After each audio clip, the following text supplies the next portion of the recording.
রাজ্য জুড়ে চোরেদের উপদ্রব বৃদ্ধি পেয়েছে সর্বত্র। পুলিশও তাদের আটক করতে পারছে না, ফলে আতঙ্ক ছড়াচ্ছে মানুষের মধ্যে।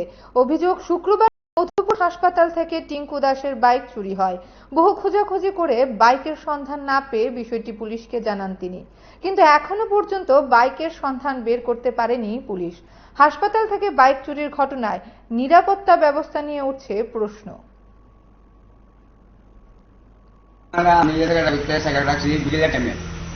একটা কাম আসলো ওভার টাইম কাম আসলো, আমি গেছি তুই কাম সাথে দেরি হয়েছে নাই পেতে গাড়ি হয়েছে না কামটা তুই আমি শৈলাবেলা আইসে আগে দিতে আমার কাছে নাই।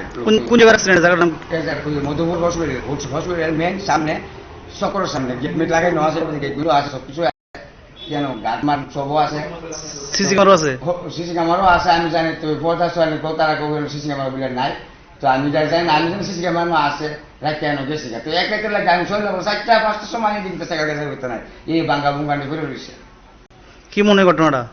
মনে ঘটনা নিয়ে তো অনেক চিন্তা করতাম, মনে বহুত লোক আইলে সকল বহুত জায়গা বহুত লোক এখন কেডাকে কামটা করছে অনেক চিন্তা করতাম। কোটা মোটর তেমন কিছু আছে মন কি মন তো কিছু নাই, তো এটার ভিতরে ডিব্বা ডুব্বা পাওয়া যায়, ওই ডিব্বা অনকরে রয়েছে, ওই ডিব্বা মুখা অনকরে রয়েছে। এটার ভিতরে বেশ কিছু পোলাপান তারা কি ব্যবস্থা করতে বলে সবাই ব্যবস্থা করে না। এটা কি হসপিটালের ভিতরেই? এটা হসপিটালের ভিতরে একবার না করা বলে একদিনের ভিতরে পুরা ব্যাগ রুগী সব শুনে, সব ডাক্তার বেড়ে সব দেয়, জানলা মেলা সব ওপেন খোলা। আর রাখছি আমি এর সাইডটা দিই। আপনার কি সাইকেল এটা? এটা পালসার। নাম্বারটা বলতে পারবেন? নাম্বারটা কোথায়? নাম্বারটা TR